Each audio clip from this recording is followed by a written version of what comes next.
ಅಪೊಸ್ತಲನಾದ ಪೌಲನು ಬರೆಯುವಾಗ ಮರಣವು ನುಂಗಿಯೇ ಹೋಯ್ತಂತೆ. ಮರಣವನ್ನು ಹೇಗೆ ನುಂಗಿ ಹಾಕಿದ್ರು ಅಂದರೆ ಯೇಸು ಕ್ರಿಸ್ತನ ರಕ್ತದಲ್ಲಿರುವಂಥ ಜೀವ ಮರಣವನ್ನೇ ನುಂಗಿ ಹಾಕ್ತಂತೆ. ಆಮೇಲೆ ಇದ್ದೀರಾ ನೀವು? ಯೇಸು ಕ್ರಿಸ್ತನಿರುವಂಥ ರಕ್ತದಲ್ಲಿ ಏನಿದೆ? ಜೀವ ಇದೆ. ಆ ಜೀವ ಮರಣವನ್ನು ನುಂಗಿ ಹಾಕ್ತಂತೆ. ಆಮೇಲೆ ಅವನ್ನೇ ಶಾಶ್ವತವಾಗಿ ನಿರ್ನಾಮ ಮಾಡಿದೆ.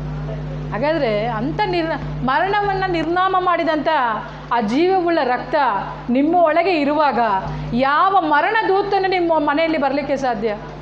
ಹಲ್ಲೆಲೂಯಾ. ಓಕೆನಾ? ಪ್ರಕಟಣೆ ಗ್ರಂಥ 12ನೇ ಅಧ್ಯಾಯ 11ನೇ ವಚನ.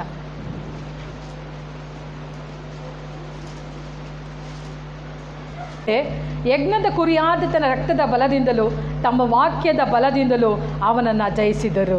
ಹಲ್ಲೆಲೂಯಾ. ವಾಕ್ಯದ ಬಲದಿಂದ ಮತ್ತು ಯಜ್ಞದ ಕುರಿಯಾದ ರಕ್ತದಿಂದ ಸೈತಾನನನ್ನು ಜಯಿಸಿದ್ರಂತೆ. ಆಮೇಲೆ ನೀವು ಯಾರ ಬಲದಿಂದ ಜಯಿಸ್ತೀರಾ ಹೇಳ್ರಿ? ಯೇಸು ಕ್ರಿಸ್ತನ ರಕ್ತದ ಬಲದಿಂದ ನೀವು ಏನು ಮಾಡಬೇಕು? ಯಾರನ್ನು ಜಯಿಸ್ತೀರಾ? ಚೆನ್ನಾಗಿ ಹೇಳ್ರಿ, ಅತೆಗೆ ಚೆನ್ನಾಗಿ ಹೇಳ್ರಿ. ನೀವು ಯಾರನ್ನು ಜಯಿಸ್ತೀರಾ? ಸೈತಾನ ಓಡೋಗಂಗೆ ಹೇಳ್ರಿ. ಯಾರನ್ನ? ಯೇಸು ರಕ್ತದಿಂದ ಸೈತಾನನನ್ನು ಜಯಿಸ್ತೀರ. ವಾಕ್ಯದ ಬಲದಿಂದ ಸೈತಾನನನ್ನು ಜಯಿಸ್ತೀರ. ಹಲ್ಲೆಲೂಯಾ. ಸೈತಾನ ಹೇಳ್ತಾನೆ ಮರಣ ಬರುತ್ತೆ ಅಂತ. ಏನು ಹೇಳ್ತೀರಾ? ಮರಣವನ್ನು ನುಂಗಿ ಹಾಕಿದೆ ಅಂತ ಹೇಳ್ರಿ. ಇನ್ನೊಂದು ಸಾರಿ ಆದರೂ ಹೇಳ್ಬೇಡಿ. ಮರಣವನ್ನು ನುಂಗಿ ಹಾಕಿದೆ ಅಂತ ಹೇಳ್ರಿ ಅಪ್ಪ ಚೆನ್ನಾಗಿ. ಮರಣವನ್ನು ನುಂಗಿ ಹಾಕಿದಂಥ ಆ ಯೇಸು ಕ್ರಿಸ್ತನ ಜೀವ ನನ್ನೊಳಗೆ ಇದೆ. ಹಲ್ಲೆಲೂಯಾ. ಜೀವನ ಮರಣ ನುಂಗಕ್ಕಾಗತ್ತಾ? ಹಲ್ಲೆಲೂಯಾ. ಜೀವನ ಮರಣ ನುಂಗಕ್ಕಾಗತ್ತಾ? ಮರಣ ಅಂದರೆ ಹೆಂಗಿರುತ್ತೆ? ಮರಣ ಬಂದರೆ ಹೆಂಗಿರ್ತಾನೆ ಮನುಷ್ಯ? ಹೇಳ್ರಿ ಅಪ್ಪ. ಮರಣ ಬಂದರೆ ಹೆಂಗಿರ್ತಾನೆ? ಜೀವ ಇರಲ್ಲ. ಹೆಂಗಿರ್ತಾನೆ ಅವನು?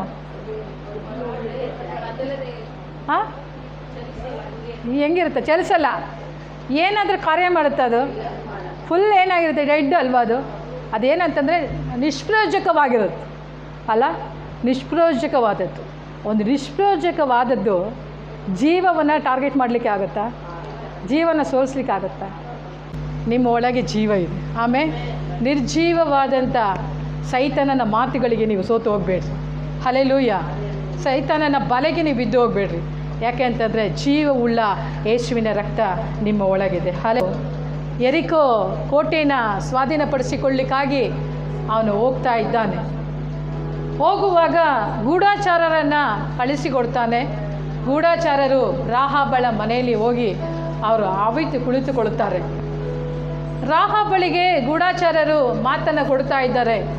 ರಾಹಾಬಳೆ, ನಿನ್ನ ಒಂದು ಕುಟುಂಬವನ್ನು ನಾವು ರಕ್ಷಿಸಬೇಕಂತಂದರೆ ನೀನು ಕಿಟಕಿಯಲ್ಲಿ ಕೆಂಪು ದಾರವನ್ನು ಕಟ್ಟಬೇಕೆಂಬುದಾಗಿ.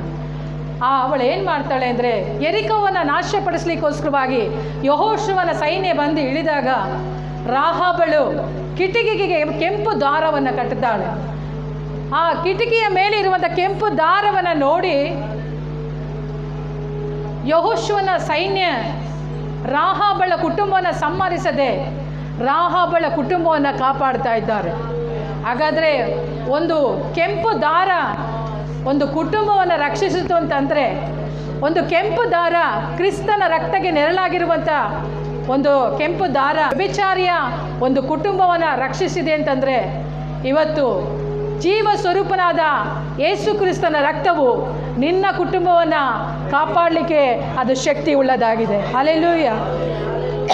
ಆ ಶಕ್ತಿ ಉಳ್ಳಂಥ ಆ ಯೇಸುವಿನ ರಕ್ತವನ್ನು ಇವತ್ತು ನಾವು ಹಾಡಿ ನಾವು ಘನಪಡಿಸುವಂಥರಾಗಿರೋಣ. ಇವತ್ತು ಎಷ್ಟೇ ಬಲಹೀನತೆಗಳು ಇರ್ಬೋದು, ಆದರೆ ನಾವು ಸ್ಟ್ರಾಂಗ್ ಆಗಿ ನಿಲ್ಲೋಣ.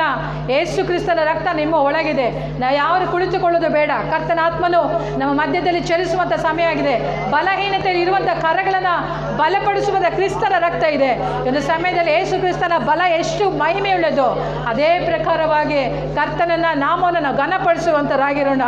ನೋಡ್ರಿ, ಈಗ ಆರಂಭದಲ್ಲಿ ಕರ್ತನ ಜೀವ ಶ್ವಾಸವನ್ನು ಊದಿದನು. ಆ ಶ್ವಾಸ ಅದು ಅದು ಮೈಲಿಗೆ ಆಗಿ ಬೀಳ್ತು, ಅದು ಅಪವಿತ್ರತೆ ಆಗಿ ಬೀಳ್ತು. ಹಾಗಾಗಿ ಒಂದು ಯಜ್ಞವನ್ನು ಆತನು ನೇಮಿಸುತ್ತಿದ್ದಾನೆ. ಪಸ್ಕದ ಒಂದು ಕುರಿಮರಿಯ ಒಂದು ರಕ್ತವನ್ನು ತರುತ್ತಿದ್ದಾನೆ. ಅದೇ ಒಂದು ಗುರುತಿನ, ಅದೇ ಒಂದು ನೆರಳಿನಲ್ಲಿ ಇಸ್ರಾಯೇಲನ್ನು ಬಿಡುಗಡೆ ಮಾಡ್ತಾ ಇದ್ದಾನೆ.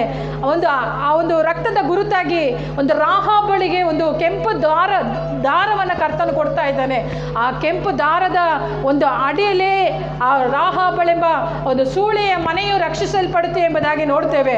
ಹಾಗಾದರೆ ಒಂದು ವ್ಯಭಿಚಾರಿಯ ಮನೆಯೇ ಒಂದು ಕೆಂಪು ದಾರದಿಂದ ರಕ್ಷಿಸಲ್ಪಡ್ತು ಅಂತಂದರೆ, ಕ್ರಿಸ್ತನ ರಕ್ತದಿಂದ ತೊಳೆಯಲ್ಪಟ್ಟಂಥ ನಿಮ್ಮ ಕುಟುಂಬಗಳು, ನಿಮ್ಮನ್ನು ಕರ್ತನು ಆತನು ಕಾಪಾಡಲಿಕ್ಕೆ ಆತನು ಶಕ್ತನ ಅಂತ ದೇವರಾಗಿದ್ದಾನೆ.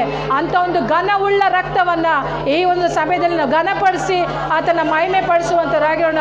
ವಿಮೋಚನ ಕಾಂಡ 23 ಹೇಳುತ್ತೆ, ನಾನು ಆ ರಕ್ತದ ಗುರುತು ಇರುವುದನ್ನು ನೋಡಿ ಈ ಮನೆಯನ್ನು ನಾನು ದಾಟಿ ಹೋಗುತ್ತೇನೆ ಎಂಬುದಾಗಿ ದೇವರು ನಮ್ಮ ಮಧ್ಯದಲ್ಲಿ ಇದ್ದಾನೆ. Thank you Jesus. Hallelujah, hallelujah. ಸ್ತೋತ್ರಪ್ಪ, ಸ್ತೋತ್ರಪ್ಪ, ಸ್ತೋತ್ರಪ್ಪ.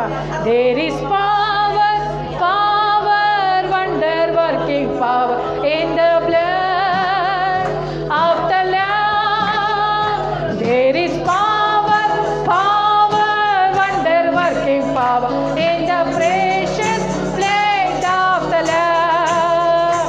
There is power, power, wonder working power in the blood of the Lamb.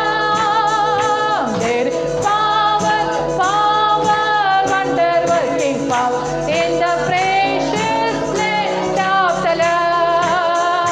ಶಕ್ತಿಯು, ಶಕ್ತಿ, ಮಹಾಶಕ್ತಿಯು ಯೇಸುವೇ ರಕ್ತದೋ. ಶಕ್ತಿಯು, ಶಕ್ತಿ, ಮಹಾಶಕ್ತಿಯು ಯೇಸುವಿನ ರಕ್ತದಳು. ಶಕ್ತಿಯು, ಶಕ್ತಿ, ಮಹಾಶಕ್ತಿಯು ಯೇಸುವೇ ರಕ್ತದೋ. ಶಕ್ತಿಯು, ಶಕ್ತಿ, ಮಹಾಶಕ್ತಿಯು ಯೇಸುವಿನ ರಕ್ತದಳು. வல்லமையுண்டு உண்டு அற்புத வல்லமை இயேசுவே ரத்தத்தால். வல்லமை உண்டு உண்டு அற்புத வல்லமை ஆட்டுக்குட்டி ரத்தத்தினால். வல்லமை உண்டு உண்டு அற்புத வல்லமை இயேசுவே ரத்தத்தால். Viduthalai ಸಾರಿನಪ್ಪ, ಬಿಡುದಲೆಯೋಡು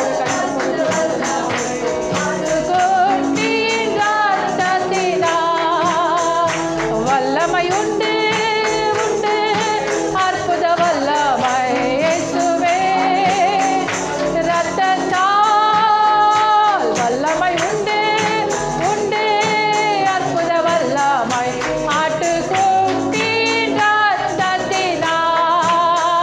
There is power, power, wonder working power in the blood. Ribala karala rabanava, shandara rabanava, ribala karala rabanava, durala rabanava, shandara rabanava, rikarala rabanava, diribana karandara kadara rabanava.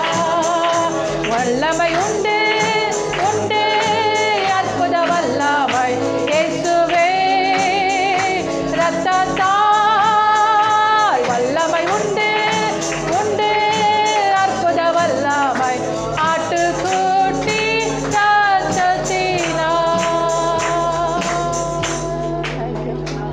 வல்லமை உண்டு உண்டு அற்புத வல்லமை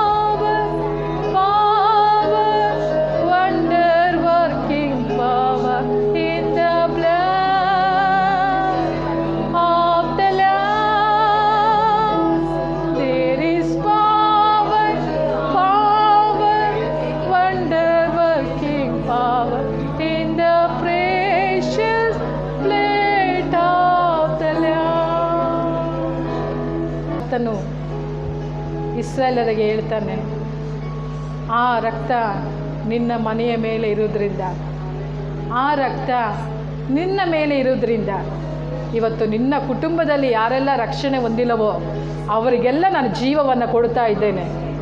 ಅವರಿಗೆ ಯಾವ ನಷ್ಟ ಉಂಟಾಗ್ತಾ ಇಲ್ಲ. ಕಾರಣ ಏನಂತಂದರೆ ನಿನ್ನ ಒಳಗಿರುವಂಥ ರಕ್ತವನ್ನು ನೋಡಿ ಎಂಬುದಾಗಿ. ಹೌದು, ಇವತ್ತು ಯೇಸು ಕ್ರಿಸ್ತನ ರಕ್ತವನ್ನು ನೀನು ಬಿಲೀವ್ ಮಾಡೋದಾದರೆ, ಯೇಸು ಕ್ರಿಸ್ತನ ರಕ್ತವನ್ನು ನೀನು ನಂಬುವುದಾದರೆ ಇಡೀ ನಿನ್ನ ಕುಟುಂಬವೂ ಸಹ ರಕ್ಷಣೆ ಹೊಂದುವಂಥದ್ದಾಗಿರುತ್ತೆ. ಇಡೀ ಕುಟುಂಬವನ್ನು ಕರ್ತನು ಕಾಪಾಡುವಾತನಾಗಿದ್ದಾನೆ. ಯಾವ ಮರಣದೂತನು ನಿನ್ನ ಕುಟುಂಬಗಳನ್ನು ಮುಟ್ಲಿಕ್ಕೆ ಸಾಧ್ಯವಿಲ್ಲ. ಅಂಥ ಅಮೂಲ್ಯವಾದಂಥ ರಕ್ತ ನಮ್ಮ ಮಧ್ಯದಲ್ಲಿದೆ. ಥ್ಯಾಂಕ್ ಯು ಅಪ್ಪ, ನಿಮಗೆ ಸ್ತೋತ್ರ ಸ್ವಾಮಿ. ತಂದೆ, ನೀನು ನಮ್ಮ ಸಂಗಡ ಇದ್ದೀರಿ, ಅದಕ್ಕಾಗಿ ಸ್ತೋತ್ರ. ನಮ್ಮ ನಡೆಸ್ತಾ ಬಂದಿದ್ದೀರಿ, ಅದಕ್ಕಾಗಿ ಸ್ತೋತ್ರ. ನಿಮ್ಮ ಬಲವುಳ್ಳ ರಕ್ತಕ್ಕಾಗಿ ಸ್ತೋತ್ರ ಕರ್ತನೆ. ಪ್ರಕಟಣೆಯಲ್ಲಿ ಹೇಳೋ ಪ್ರಕಾರವಾಗಿ ಅಪ್ಪ ಕರ್ತನೆ, ಅವರು ಯೇಸು ಕ್ರಿಸ್ತನ ರಕ್ತದ ಬಲದಿಂದಲೂ ವಾಕ್ಯದ ಬಲದಿಂದಲೂ ಸೈತಾನನನ್ನು ಜಯಿಸಿದರು ಎಂಬುದಾಗಿ. ಹೌದಪ್ಪ, ಈ ಲೋಕದೊಳಗೆ ನಿಮ್ಮ ಮಕ್ಕಳು ಪ್ರವೇಶ ಮಾಡ್ತಾ ಇದ್ದಾರೆ. ನಿಮ್ಮ ರಕ್ತವನ್ನು ಆಯುಧವಾಗಿ ಹಿಡಿದು ಹೊರಟಿದ್ದಾರೆ. ಅವರಿಗೆ ಕರ್ತನೆ ನೀನೇ ಸ್ವಾಮಿ, ಬಿಡುಗಡೆ ನಾಯಕನಾಗಿ ಕರ್ತನೆ ಕಾನಾನಿನಲ್ಲಿ ಅವರು ಸೇರ್ಲಿಕ್ಕೋಸ್ಕರವಾಗಿ ಅವರೊಟ್ಟಿಗೆ ನೀವು ಹೋಗ್ರಿ ಸ್ವಾಮಿ. ನಿಮ್ಮ ರಕ್ತವನ್ನು ಆಯುಧವಾಗಿ ತೆಗೆದುಕೊಂಡು ಹೋಗ್ತಾ ಇದ್ದಾರೆ ಸ್ವಾಮಿ. ಎಲ್ಲ ಕಾರ್ಯದಲ್ಲಿಯೂ ಕರ್ತನೆ ಅವರು ಜಯವೊಂದಲಿಕ್ಕಾಗುವಂತೆ ಸಹಾಯ ಮಾಡಿ ಸ್ವಾಮಿ. ಯಾವಾಗಲೂ ಅವ್ರ ರಕ್ತವನ್ನು ಮಾತನಾಡಲಿಕ್ಕೆ ಸಹಾಯ ಮಾಡಿರಿ ಸ್ವಾಮಿ. ಎಲ್ಲಿ ನಷ್ಟ ಇದೆಯೋ ಸ್ವಾಮಿ, ಅಲ್ಲಿ ಸಮೃದ್ಧಿ ಉಂಟಾಗಲಿ ಸ್ವಾಮಿ. ಎಲ್ಲಿ ಸೈತಾನ ಕರ್ತನೆ ನಷ್ಟಪಡಿಸ್ಬೇಕೆಂಬುದಾಗಿ ನೋಡ್ತಾ ಇದ್ದಾನೋ, ಅವನು ಎಲ್ಲಿ ಪ್ಲ್ಯಾನ್ಗಳನ್ನು ಹಾಕ್ತಾ ಇದ್ದಾನೋ ಸ್ವಾಮಿ, ಪ್ಲ್ಯಾನ್ ಹಾಕುವಂಥ ಸ್ಥಳದಲ್ಲಿಯೇ ಕರ್ತನೆ ಆ ಯೇಸು ಕ್ರಿಸ್ತನ ರಕ್ತನ ನಾನು ಕರ್ತನೆ ಮಾತನಾಡ್ತಾ ಇದ್ದೇನೆ ಸ್ವಾಮಿ. ಅದೆಲ್ಲವೂ ನಶಿಸಿ ಹೋಗಲಿ ಸ್ವಾಮಿ. ಕರ್ತನೆ, ನೀನು ನಿಮ್ಮ ಅಮೂಲ್ಯವಾದ ರಕ್ತವನ್ನು ಕೊಟ್ಟು ನಿನ್ನ ಮಕ್ಕಳನ್ನು ಕೊಂಡುಕೊಂಡಿದೆಯಾ ಸ್ವಾಮಿ. ಆ ರಕ್ತವನ್ನು ಕಾಯುವಂಥ ಜವಾಬ್ದಾರಿ ನಿನ್ನದಾಗಿದೆ, ಅದಕ್ಕಾಗಿ ಸ್ತೋತ್ರ ಕರ್ತನೆ. ಎಲ್ಲ ಘನಮಾನ ಮಹಿಮೆ ಸ್ವಾಮಿ ನಾನು ನಿನಗೆ ಸಲ್ಲಿಸ್ತೇನೆ. ಯೇಸುವಿನ ನಾಮದಲ್ಲಿ